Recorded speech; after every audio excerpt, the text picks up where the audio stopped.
Elena Reed pulled her old blue sedan into the parking lot of Westbrook Elementary School. The morning sun caught on her simple silver watch as she gathered her tote bag filled with children's books and art supplies. Unlike the other cars in the teacher's lot, mostly practical family vehicles, Elena's car stood out for being at least 15 years old, with a few rust spots beginning to show along the wheel wells. No one in town knew that Eleanor could buy the entire school district without making a dent in her bank account. Her grandfather, Joseph Reed, had sold his tech company for billions just before he passed away, leaving Eleanor as his sole heir. But Grandpa Joe had raised her with clear values. Money shows what you have, he used to say, but kindness shows who you are.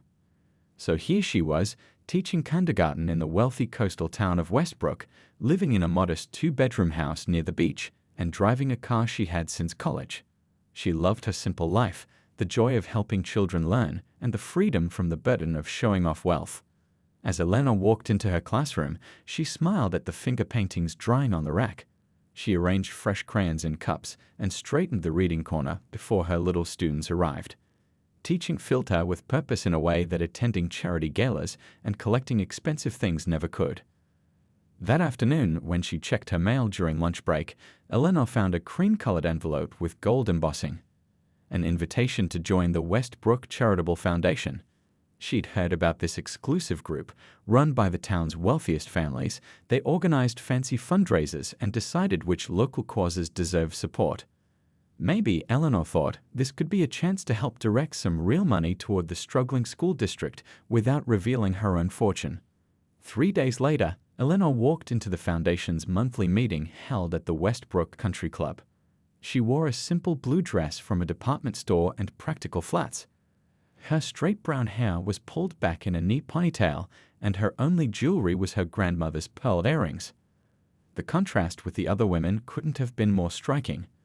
They dripped with diamonds, carried handbags worth more than most people's monthly salaries, and wore designer outfits that screamed money. Their husbands stood in small groups, gold watches flashing as they discussed stock portfolios and yacht maintenance. Eleanor took a deep breath and approached the reception table. "Excuse me, I'm here for the foundation meeting," she said politely. The woman at the table, wearing a red designer dress and enough diamonds to fund the small country, looked Eleanor up and down with narrowed eyes. "Are you the new caterer?" she asked with a dismissive sniff. "No, I'm Eleanor Reed. I received an invitation to join the foundation." The woman's perfectly sculpted eyebrows shot up. "Oh, you must be that kindergarten teacher Principal Wilson recommended."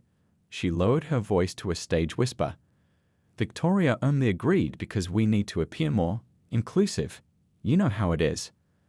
Before Eleanor could respond, a tall woman with icy blonde hair and a blinding white smile swooped in. "You must be Eleanor. I'm Victoria Hamilton, Foundation President." She air-kissed near Eleanor's cheeks. "How refreshing to have a teacher joining us. We usually require a minimum annual donation of $20,000, but we're making a special exception for you." Eleanor simply smiled. She could have written a check for $20 million on the spot. "Thank you for the invitation," she said. "I'm looking forward to helping the community." Victoria's smile never reached her eyes. "Well, do come in and meet everyone. Though I should warn you, we take our philanthropy very seriously here. It's not just finger painting and story time." Several nearby women tittered behind their champagne glasses. Eleanor felt their judgment but kept her head high as she followed Victoria into the ballroom. Little did these people know that the woman they were looking down on had more wealth than all of them combined, multiplied by 100. But for now, Eleanor was content to observe and learn. She wanted to see their true characters before deciding how or if she would reveal hers. As the meeting began, Eleanor quietly took a seat in the back, watching as Victoria commanded the room like a queen holding court.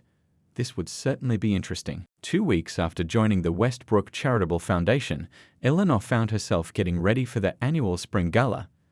The invitation had specified black-tied formal, so she had pulled out the one cocktail dress she owned, a simple navy blue number she'd worn to her college roommate's wedding 3 years ago.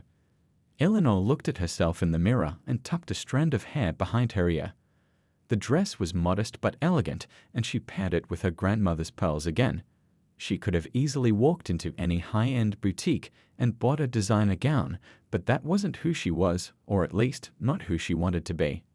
The Westbrook Grand Hotel ballroom glittered with crystal chandeliers when Eleanor arrived. Women in flowing gowns that cost more than a teacher's monthly salary air-kissed each other's cheeks while waiters circulated with champagne. Eleanor accepted a glass and found a quiet corner to observe the room. "You actually came," said a voice beside her. It was Victoria, wearing a stunning red gown with a diamond necklace that caught the light with every movement, and in the same dress you probably wear to parent-teacher conferences. "How economical of you." Eleanor smiled politely. "It's the only formal dress I own. I thought it would be better to donate to the foundation rather than spend money on new clothes." Victoria's laugh was like ice cracking. "Of course you did. Well, try not to spill anything on it. I doubt you could afford the dry cleaning." She glided away to greet a couple entering the ballroom. Eleanor sipped her champagne and watched as Victoria worked the room, introducing people and accepting compliments on her tireless charity work. After dinner was served, Victoria tapped her glass for attention and began discussing the foundation's upcoming projects. "We're looking at several worthy causes for our annual major grant," Victoria announced. "The art museum needs a new wing, the country club is fundraising for an expanded golf course, and of course, my personal favorite, the symphony needs new seating." Eleanor had been quiet all evening, but something made her raise her hand. Victoria's smile tightened as she acknowledged her. "Yes, our newest member has something to add." Eleanor stood up. "I was wondering if we might consider the public school district as well. They're desperately underfunded. The elementary school roof leaks every time it rains, and they've had to cut the music program entirely." The silence that followed was uncomfortable. Then Victoria laughed, a sound quickly joined by several others at nearby tables. "My dear," Victoria said with exaggerated patience, "the foundation focuses on cultural enrichment, not basic infrastructure. That's what taxes are for." She turned to the woman beside her. "Our kindergarten teacher seems to think we should redirect funds from the symphony to fix leaky roofs and buy recorders for children." More laughter rippled through the room. Someone muttered, "What next? Funding finger painting?" "Perhaps," Victoria continued loudly, "those who can barely afford appropriate attire for our events shouldn't be suggesting how millions of dollars are allocated." The room went quiet. Every eye turned to Eleanor, whose cheeks burned with humiliation. A balding man in an expensive suit chuckled. "Victoria's right. Stick to teaching the alphabet, honey. Leave the big financial decisions to those who understand money." Eleanor set her glass down carefully. "I believe education is cultural enrichment, but I appreciate your perspective." Her voice was steady despite the knot in her throat. As she turned to leave the table, a waiter bumped into her, spilling red wine down the front of her only good dress. Several women gasped dramatically, while others poorly concealed their amusement. "Oh dear," Victoria said with mock sympathy. "And on your only dress too." Eleanor grabbed a napkin and tried to blot the stain as the room's attention lingered uncomfortably on her. Just then, a man stepped forward with additional napkins. He was younger than most guests, with kind eyes behind wire-rimmed glasses. "Here," he said quietly. "Club soda works better than water." He introduced himself as Michael Chen, the foundation's accountant. "Thank you," Eleanor whispered, accepting his help. For what it's worth, Michael added so only she could hear. "I think your suggestion about the schools was the most sensible thing I've heard all evening." Eleanor gave him a grateful smile as Victoria clinked her glass again, already moving on to announce the auction items and deliberately drawing attention away from Eleanor's small moment of connection. Outside on the hotel terrace, where Eleanor had gone to compose herself, Michael found her again. "Don't let them get to you," he said. "Victoria and her friends measure everything by its price tag, including people." "And I came up short," Eleanor replied with a wry smile. "Their loss," Michael said simply. "Anyone who judges a person by their clothes isn't worth impressing." Eleanor looked at him thoughtfully. If only he knew how many billions she was actually worth. But somehow, she had a feeling Michael might be the rare person who wouldn't care either way. Michael Chen couldn't stop thinking about Eleanor Reed. There was something different about her, something that didn't quite add up. After the gala disaster, he found himself curious enough to do a little digging. In his office at the back of the Westbrook Country Club, Michael pulled up the foundation's membership records. Elena's application was surprisingly sparse. She'd listed her occupation as kindergarten teacher at Westbrook Elementary, her address as a modest rental near the beach, and her annual income as, well, typical for a teacher. Nothing unusual there. But Michael had noticed things others missed, like how Eleanor spoke about financial concepts with surprising ease, how she'd asked insightful questions about the foundation's investment portfolio, how, despite her simple clothes, she carried herself with the quiet confidence of someone who belonged anywhere she chose to be. "What's your story, Eleanor Reed?" he murmured, typing her name into a search engine. The results showed nothing remarkable, just a few mentions in the local paper about school events. No social media presence to speak of. It was almost as if she were deliberately keeping a low profile. His phone buzzed with a text from the foundation's secretary. "Meeting tomorrow 10 a.m. Victoria says mandatory attendance." Michael sighed. Another chance for Victoria to parade her wealth and belittle anyone who didn't meet her standards. The next morning, Eleanor arrived at the foundation office wearing a simple cardigan and slacks. She'd decided that despite the humiliation at the gala, she wouldn't give up so easily. There were good things this foundation could do if the money were directed properly. Victoria barely acknowledged her entrance, continuing her conversation with two other women dressed in designer outfits despite the early hour. "Darling, I told Philip that $50,000 for a painting was entirely reasonable if it completes our collection," Victoria was saying loudly enough for Eleanor to hear. "Some people simply don't understand the value of fine art." Eleanor took a seat at the far end of the conference table and pulled out a notebook. She'd been reviewing the foundation's publicly available financial reports and had noticed some concerning patterns. Michael slipped into the seat beside her. "You came back," he said quietly. "I wasn't sure you would after Victoria publicly humiliated me." Eleanor finished with a small smile. "It would take more than that to scare me away." "Good," Michael replied. "Most people who cross Victoria tend to disappear." Victoria called the meeting to order, tapping her diamond ring against her water glass. "First order of business, the annual financial review." She nodded toward Michael. "Keep it brief, Chen. Numbers are such a bore." As Michael began his presentation, Eleanor listened carefully, making notes when certain figures didn't match what she'd seen in the public reports. The discrepancies weren't huge, but they were consistent, always favoring projects that Victoria and her friends personally enjoyed. "Questions?" Michael asked when he finished. Eleanor raised her hand. Victoria rolled her eyes but nodded reluctantly. "I noticed the school outreach program received only 15% of its allocated budget last year," Eleanor said. "Where did the remaining funds go?" The room went quiet. Victoria's smile hardened. "As I explained at the gala, educational initiatives are low priority. The board voted to redirect those funds to the symphony renovation." Eleanor checked her notes. "But according to the minutes from last year, the vote was specifically for the school program. There's no record of any vote to redirect." "Are you accusing us of something?" Victoria asked, her voice dangerously sweet. "Not at all," Eleanor replied calmly. "I'm just trying to understand the process." Victoria's eyes narrowed. "The process, Ms. Reed, is that we make decisions based on what's best for the community. Since you're new here, perhaps you don't understand how these things work." "Actually," Michael interjected, "Eleanor raises a valid point. The redirection should have been documented." Victoria shot him a venomous look. "Fine. We'll have a retroactive vote today.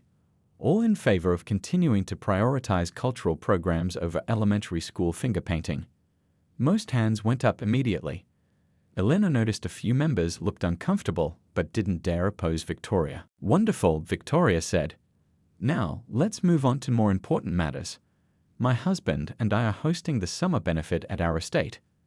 I'll need volunteers to handle the less glamorous aspects, name tags, parking, that sort of thing."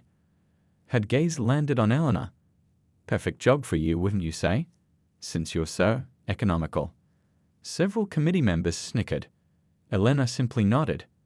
"I'd be happy to help."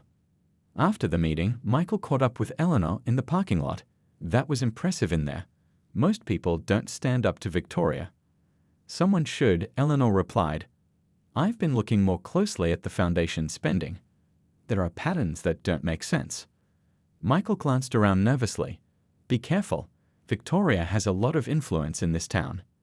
And that makes her untouchable. No, but Michael hesitated. Look, let me buy you coffee. There's more you should know about how things work around here. Eleanor smiled. I'd like that.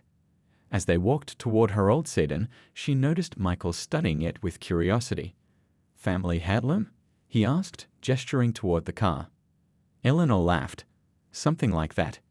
If only he knew that her old junker was actually a rare vintage model worth more than most people's houses, just another secret in her deliberately simple life. The coffee shop near the beach was a world away from Victoria's country club.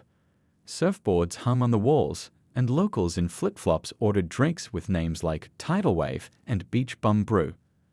Eleanor felt more at home here than in any charity gala. Michael stirred his coffee, looking slightly out of place in his buttoned-down shirt.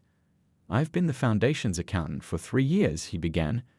Victoria hired me because my firm has a good reputation, but I think she expected me to just rubber stamp everything. And you don't? Eleanor asked. I try to maintain professional standards, he said carefully. But it's complicated. Victoria's husband owns half the commercial real estate in town. People who cross her tend to have problems. Eleanor nodded thoughtfully. Those discrepancies I mentioned, they're not accidental, are they? Michael glanced around before leaning closer. The foundation takes in about $4 million annually. Around $3 million goes to legitimate charitable causes, mostly the ones Victoria and her friends care about. And the other $1 million? Eleanor asked, already suspecting the answer. Consulting fees, administrative costs, event expenses, Michael listed. All technically legal but wildly inflated. The event planning company is owned by Victoria's sister. The consulting firm that charges $50,000 for each fundraising strategy session. Victoria's husband is the silent partner. Eleanor wasn't surprised, but she was disappointed. So they're using charity as a tax shelter and personal piggy bank. I've tried subtle corrections, Michael admitted, suggesting better accounting practices, more transparency. But Victoria always dismisses my concerns. Says I don't understand how high society operates. He made air quotes with his fingers. Eleanor took a sip of her latte, thinking, why tell me this? You're taking a risk. Michael's expression grew serious. Because you cared about the school funding. Because you stood up to Victoria. And honestly, because I'm tired of watching them waste money that could actually help people. For a moment, Eleanor was tempted to reveal everything, who she really was, what she could do. But something held her back. If Michael knew she was a billionaire, would that change how he saw her? Would he expect her to simply write a giant check rather than fix a broken system?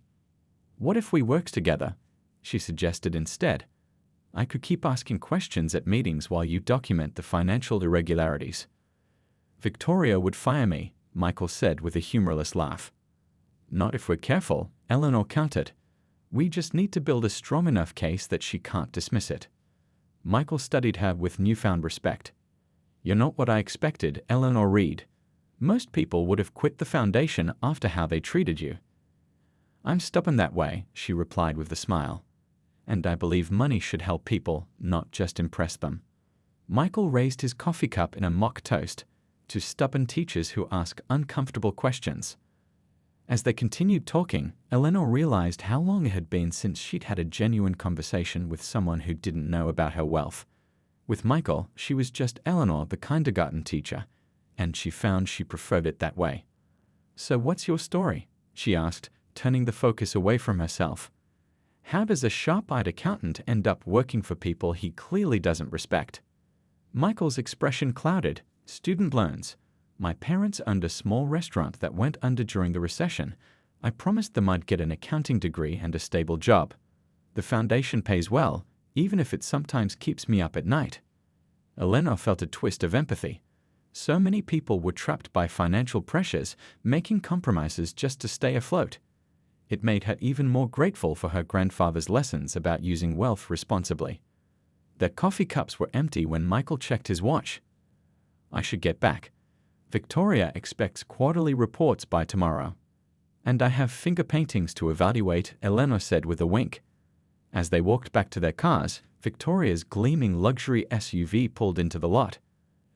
Elena and Michael quickly stepped behind a palm tree, watching as Victoria and one of her foundation friends emerged, both wearing oversized sunglasses despite the cloudy day. Did you see what Eleanor was wearing at the meeting? Victoria's voice carried across the parking lot. Those bargain basement clothes. I swear she's trying to make us all look bad with her humble teacher routine. Maybe she's angling for a donation, her friend suggested with a nasty laugh, or trying to catch a rich husband. Elena felt her cheeks burn, but Michael's hand on her arm steadied her. Let's see how they like it when their finances get the same level of scrutiny they give your wardrobe, he whispered. Elena smiled despite her anger. For the first time since joining the foundation, she felt like she had an ally. Together, perhaps they could make Victoria and her friends accountable for once in their privileged lives. Over the next few weeks, Eleanor and Michael gathered evidence of the foundation's financial mismanagement. They met regularly at the beach coffee shop, comparing notes and building their case. Elena was careful never to appear too knowledgeable about complex financial matters, but she couldn't help offering insights that sometimes made Michael look at her curiously. "You sure you were never in finance?" he asked once after she explained a tax loophole Victoria was exploiting. Elena shrugged. "I read a lot." What she didn't say was that she had learned at her grandfather's knee, sitting in on meetings with his financial advisors since she was 12. Or that she personally managed a significant portion of her inheritance, growing it through careful investments that prioritized ethical business practices. The foundation's summer was building toward its biggest event, a black tie gala to raise funds for the new community center. Construction was already underway on the lavish building that would house an art gallery, performance space, and meeting rooms, but noticeably no facilities for children or educational programs. 2 days before the gala, Elena was arranging name cards in the foundation office when Victoria burst through the door, her face pale beneath her perfect makeup. "Emergency meeting now," she snapped at Elena. "Call everyone." Elena noticed Victoria's hands trembling as she punched numbers into her phone. "What's happening?" she asked. Victoria shot her a venomous look. "Not that it's any of your business, but the Hendersons pulled their donation. $2 million gone." The Hendersons were the foundation's largest donors, an elderly couple who had made their fortune in pharmaceuticals. "Why would they do that?" Eleanor asked, genuinely surprised. Victoria was pacing now. Something about concerns over financial transparency. They want an independent audit before they'll reconsider. She stopped suddenly, eyes narrowing at Eleanor. "Have you been talking to them?" "Me? I've never even met them." Victoria's accusation was interrupted as foundation members began arriving, all looking concerned. Michael slipped in last, catching Elena's eye briefly. When everyone was seated, Victoria stood at the head of the table, her composure somewhat recovered. "We have a situation. The Hendersons have temporarily withdrawn their pledge for the community center." Gasps filled the room. The community center was Victoria's pet project, a chance to have a building named after her family. "Without that money, construction will halt next week," Victoria continued. "The foundation will look foolish, and all the publicity we've generated will backfire." "Can't your husband cover it?" asked a woman wearing enough jewelry to fund a small nation. Victoria's smile tightened. "Richard's assets are temporarily tied up in other investments." Elena noticed how Michael was studiously avoiding eye contact with everyone.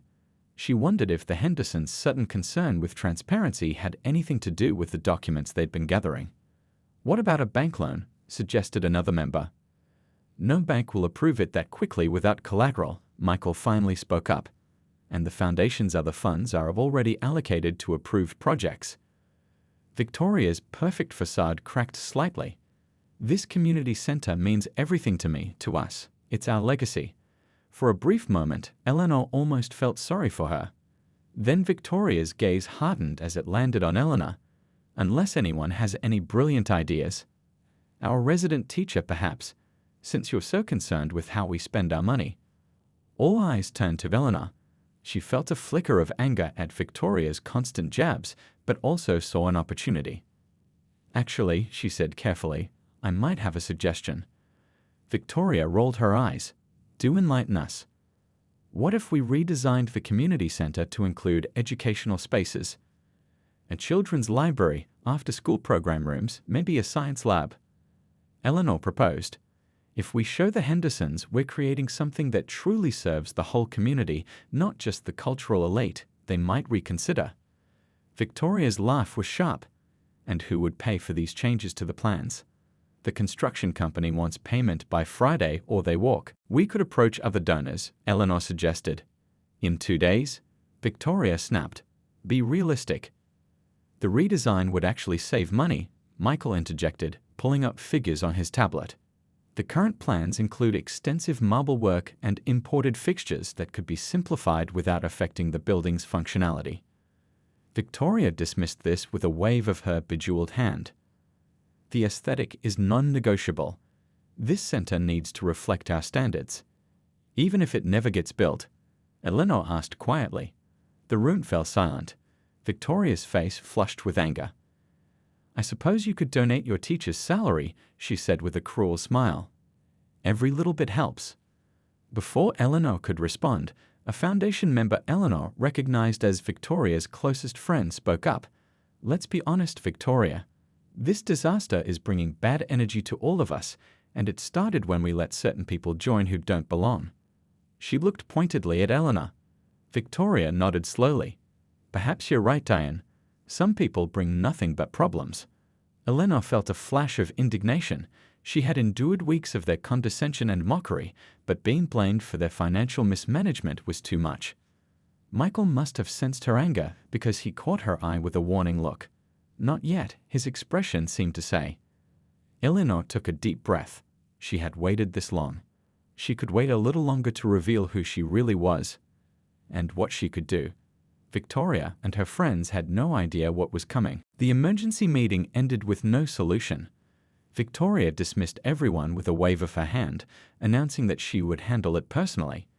Eleanor noticed the panic behind Victoria's confident facade as everyone filed out. That evening, Eleanor sat in her modest beach house, staring at her laptop screen. She had made a decision. It was time to step in, but not as Eleanor Reed, the kindergarten teacher. Not yet. She picked up her phone and called a number few people had access to. Ms. Reed, answered a formal voice. It's been some time. Hello, Thomas. I need your help with something. The next morning, Eleanor arrived early at the Foundation office. She wore the same simple cardigan and slacks as always, but there was a new confidence in her step. Victoria was already there, looking exhausted, makeup not quite hiding the dark circles under her eyes. Still here? Victoria asked with a weary sneer. I would have thought you'd jump ship by now. Eleanor set down her tote bag. Actually, I have news that might interest you. Victoria didn't even look up from her computer. Unless you found $2 million under your kindergarten classroom's finger painting table, I'm not interested. What about an anonymous donor? Eleanor asked quietly. That got Victoria's attention. She looked up sharply. What are you talking about? I've been contacted by a representative of someone who might be willing to fund the entire community center, Eleanor said. Not just the $2 million, but the whole project. Victoria's perfectly plucked eyebrows rose almost to her hairline. And why would they contact you, of all people? Eleanor shrugged. Apparently they've been watching the Foundation for some time. They're interested in philanthropy in Westbrook. Who is it? Victoria demanded, suddenly laser-focused on Eleanor. They wish to remain anonymous, Eleanor replied. But they have conditions. Victoria's eyes narrowed suspiciously. What conditions? A complete financial audit and restructuring of the Foundation, Eleanor said calmly, watching Victoria's face pale. And a redesign of the community center to include educational facilities. Oh, and a committee of local teachers must have equal say in all Foundation decisions going forward. Victoria stood up so quickly her chair rolled backward and hit the wall. Absolutely not. This is my Foundation. I built it from nothing. Then I guess you'll watch your community center project collapse, Eleanor said simply, along with your reputation in town. Victoria's hands trembled as she gripped the edge of her desk. This is your doing, isn't it? You've been poisoning donors against me. I've never even met the Hendersons, Eleanor reminded her. But someone has been looking at the foundation's finances very carefully. Michael, Victoria hissed. That ungrateful little. Michael has only been doing his job, Eleanor interrupted. The donor's legal team will be here at noon with the paperwork. They're prepared to transfer funds immediately if you agree to the terms. Victoria looked like she might explode, but Eleanor could see the calculations happening behind her eyes. Without the money, Victoria would be humiliated. Her pet project would fail, and everyone would know. I want to meet this donor, Victoria demanded. They're not interested in meeting you, Eleanor replied, only in creating actual change in how this foundation operates. The foundation members trickled in over the next hour, all summoned by Victoria's frantic texts. Michael arrived last, giving Eleanor a questioning look as he slipped into a seat. Victoria explained the situation through gritted teeth, making it sound as if she had personally secured this anonymous benefactor. But there are strings attached, she finished reluctantly. What kind of strings?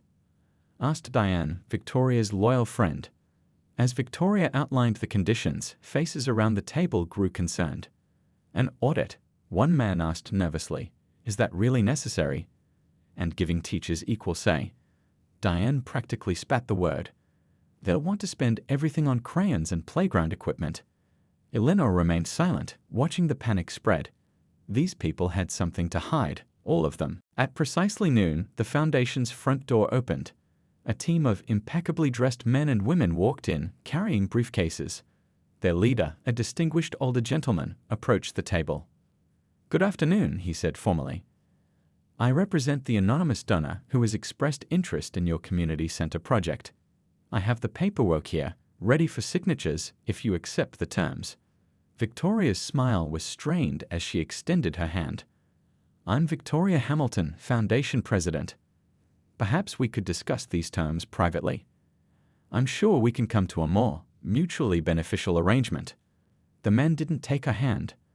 The terms are non-negotiable, Mrs. Hamilton, and given what our preliminary review has already uncovered about the Foundation's financial practices, I would suggest you consider them carefully. The color drained from Victoria's face. Around the table, Foundation members exchanged nervous glances. Eleanor caught Michael's eye across the room. He gave her the smallest of nods, and she felt a surge of satisfaction. The first step in their plan was working perfectly. 3 days later, the Foundation's boardroom was packed for an emergency leadership meeting. The audit had moved forward with lightning speed, uncovering exactly what Eleanor and Michael had suspected: years of financial impropriety, funds diverted to personal expenses, and family businesses receiving inflated contracts. Victoria sat at the head of the table, her usual confident posture now stiff with tension. Her husband Richard stood behind her, his lawyer at his side. The other Foundation members filled the remaining seats, all looking uncomfortable. Eleanor slipped in quietly and took a seat near the back. Michael sat across the room, carefully avoiding her gaze. They had agreed it was safer not to appear too friendly before today's revelation. Thomas Bennett, the head of the donor's legal team, stood to address the room. The audit findings are conclusive and troubling. Nearly 40% of all donations have been misappropriated over the past 5 years. He slid folders across the table. The full report is here for board review. Victoria's lawyer quickly grabbed her copy. My client admits no wrongdoing. Any financial irregularities were simple administrative oversights. Thomas raised an eyebrow. Charging personal vacations to the Foundation as research trips goes beyond oversight, sir. Murmurs filled the room. Several board members were flipping through the report with growing alarm. According to the Foundation's bylaws, Thomas continued, these findings require immediate removal of the current leadership. Victoria slammed her hand on the table. This is outrageous. I built this foundation from nothing. Who do you think you are to come in and? The bylaws are clear, Thomas interrupted calmly. A new president must be selected today. And who exactly is supposed to replace me? Victoria sneered. One of these sheep who'd followed my lead for years? She gestured dismissively at the board members. There was an uncomfortable silence. No one seemed eager to step forward. Finally, Diane, Victoria's closest ally, spoke up. I nominate Eleanor Reed. A collective gasp filled the room. Elena herself couldn't hide her surprise. Victoria let out a sharp, disbelieving laugh. The kindergarten teacher. Aren't you joking? She doesn't have the experience, connections, or, let's be honest, the financial status to lead this organization. Actually, Diane said, looking uncomfortable, the teachers' committee was part of the donors' requirements, and Elena has shown remarkable insight into the foundation's operations. She's been asking the right questions all along, another board member added. Victoria's face flushed with anger. This is absurd. She drives a rusted car and wears clothes from department stores. She can barely afford her rent, let alone understand how to manage millions in donations. Michael cleared his throat. Perhaps we should ask Eleanor if she's even interested in the position. All eyes turned to her. Elena stood slowly, brushing an invisible piece of lint from her simple cardigan. I would be honored to serve, she said quietly, if the board agrees. Victoria laughed again, the sound brittle and harsh. This is ridiculous. What qualifies you to manage a foundation of this size? Your experience finger painting with 5-year-olds. Elena smiled slightly. Actually, my experience is more extensive than you might think. She nodded to Thomas, who handed her a folder. Elena opened it and removed a single document, sliding it across the table to Victoria. What's this supposed to be? Victoria asked, not bothering to look at it. Proof of the anonymous donor's identity, Eleanor replied. Victoria finally glanced down at the paper, her expression changing from disdain to confusion to shock in the span of seconds. This can't be right, she whispered. What is it? Diane asked, trying to peek at the document. Victoria's hands trembled as she looked up at Eleanor. It says you're the granddaughter of Joseph Reed. The Joseph Reed who founded Reed Technologies. The room erupted in shocked whispers. That's correct, Eleanor confirmed.